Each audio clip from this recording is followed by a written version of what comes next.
Hello students, आज हम करेंगे resistance can be put in A circuit in two way. हमने रेसिस्टेंस की इंट्रोडक्शंस देख ली थी कि रेसिस्टेंस क्या होता है। ठीक है, तो अब रेसिस्टेंस जो होते हैं उनको सर्किट में दो तरीके से हम लगा सकते हैं। एक पैरेलल कॉम्बिनेशन होता है और एक सीरीज कॉम्बिनेशन होता है। ये बहुत ही इंपॉर्टेंट क्वेश्चन है, ये एग्जाम में कई बार पूछ लिया जाता है 5 मार्क्स में। 5 मार्क्स का ये क्वेश्चन, इसमें से ओम्स लॉ, पैरेलल, सीरीज की डेरिवेशंस और फैक्टर किस पे डिपेंड करते हैं, रेसिस्टेंस, इनमें से एक क्वेश्चन आना ही आना है एग्जाम में, इसलिए आपने ये अच्छे से करना है।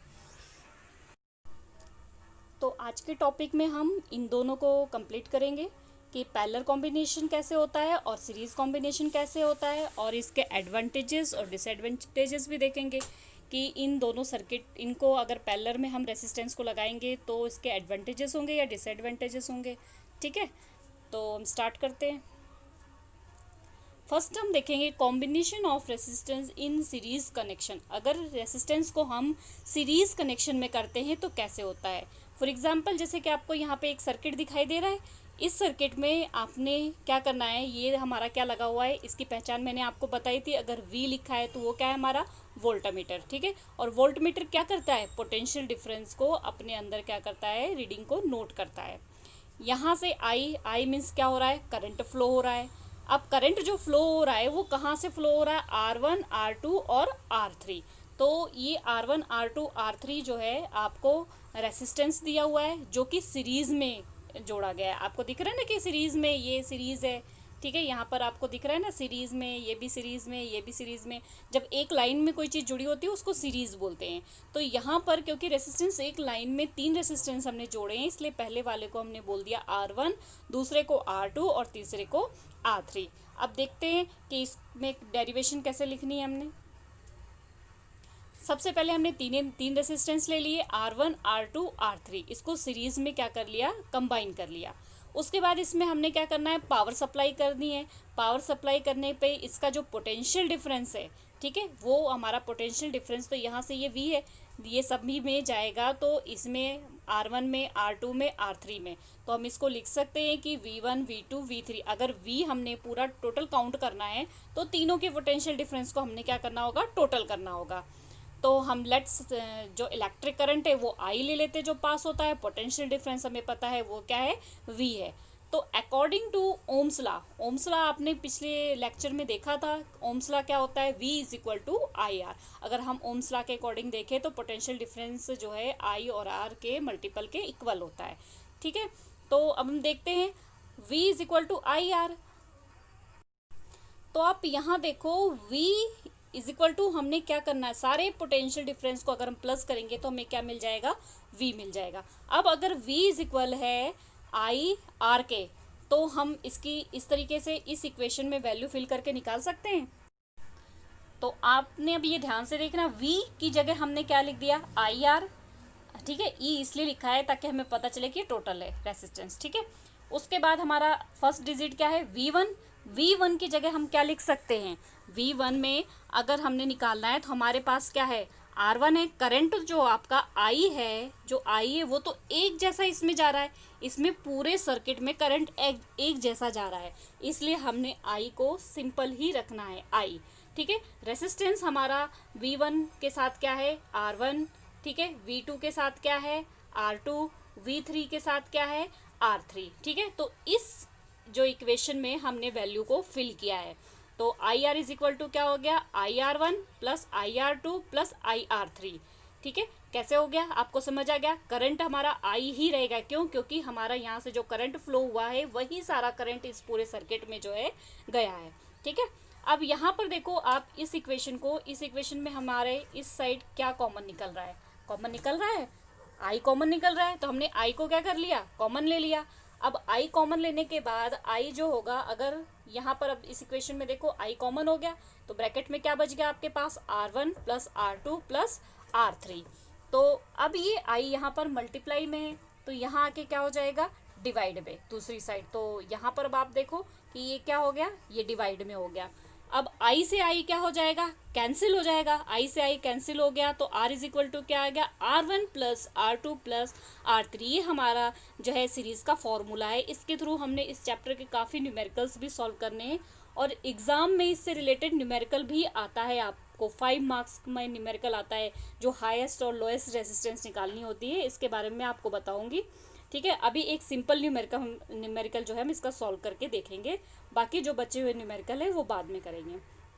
तो यहाँ पर आप देखो, अब आपके पास सीरीज का फॉर्मूला आ गया। आपने ये ध्यान रखना है, सीरीज का फॉर्मूला क्या हो गया, R is equal to R1 plus R2 plus R3 R4 जितने भी आ रहे हैं, ठीक है, हम उसको प्लस कर देंगे तो हमें क्या मिल जाएगा, R। ठीक है, जो एक टोटल रेसिस्टेंस है वो हमें मिल जाएगा अगर हमने सारे आर को क्या कर दे, जितने भी रेसिस्टेंस हमने जोड़े हुए हैं सीरीज में, अगर उनको हम टोटल कर देंगे तो हमें टोटल रेसिस्टेंस मिल जाएगा। तो ये कैसा सीरीज हो गया हमारा, सीरीज में। ठीक है, ये कैसा कॉम्बिनेशन हो गया, सीरीज में। इससे रिलेटेड हमें एक न्यूमेरिकल देख लेते हैं। आई होप आपको ये अच्छे से समझ में आ गया हो। तो ये आप इसको अगर लिख के देखोगे तो प्रॉपर आपको पता लगेगा, और अगर कोई प्रॉब्लम हो तो मुझे कमेंट बॉक्स में कमेंट कर देना, मैं आपको सॉल्यूशन बता दूंगी। नेक्स्ट हम इससे रिलेटेड, सीरीज से रिलेटेड न्यूमेरिकल देख लेते हैं।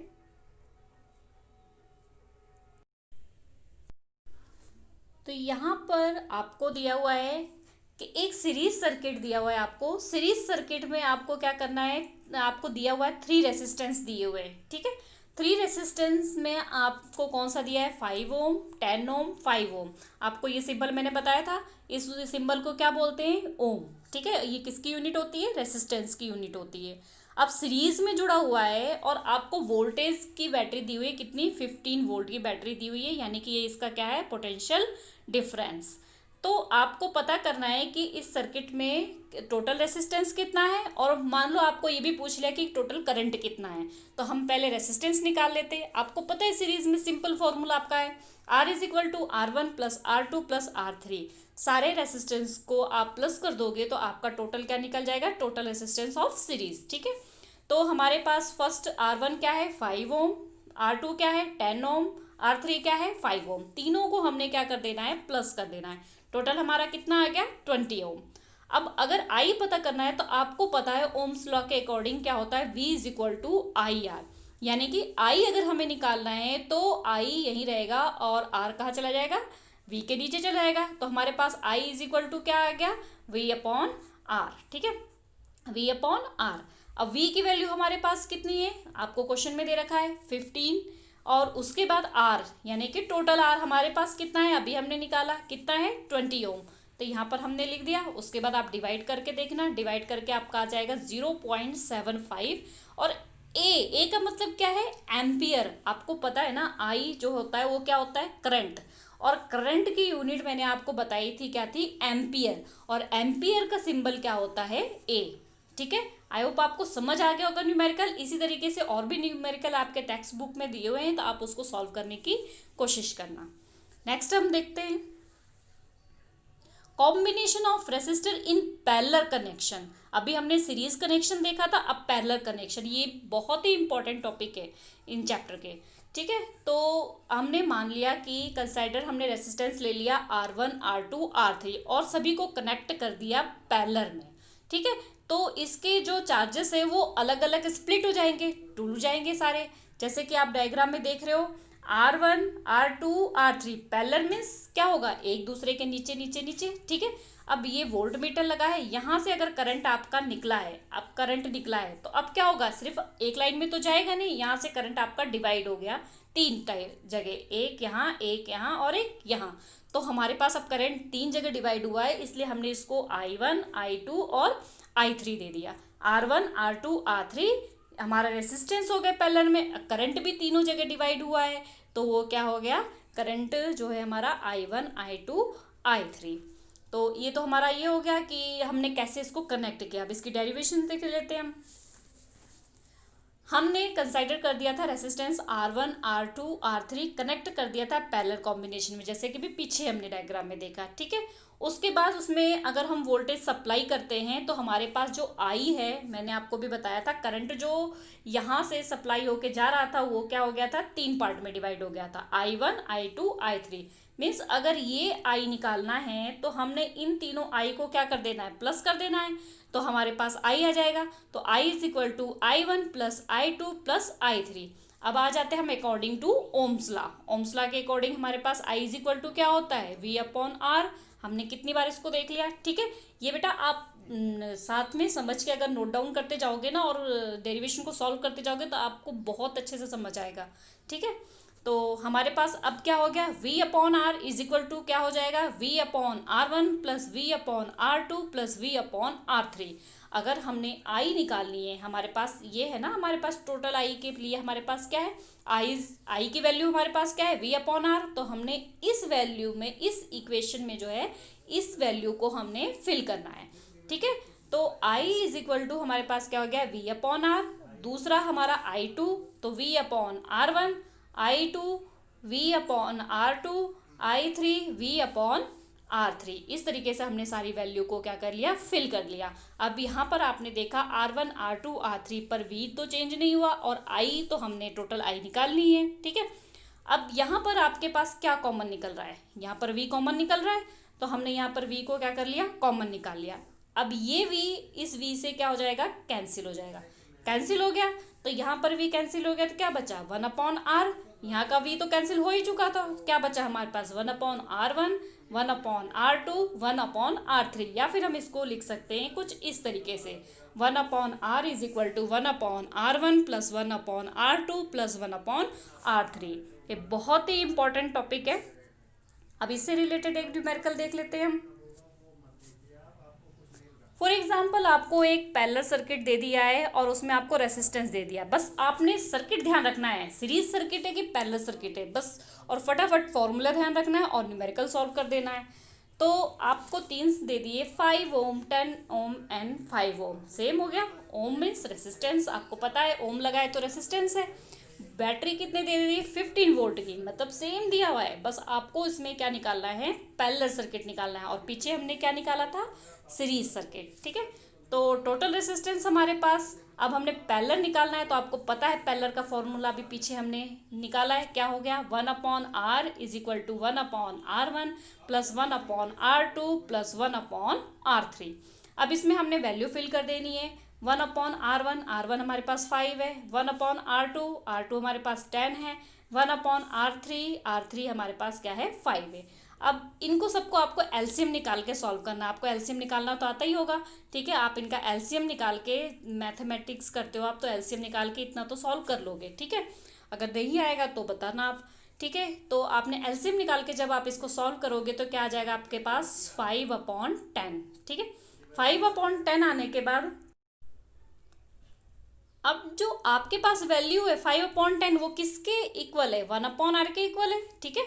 तो 1 अपॉन आर के इक्वल आपके पास 5 अपॉन 10 है, तो आपने इसको क्या कर देना है, क्रॉस मल्टीप्लाई।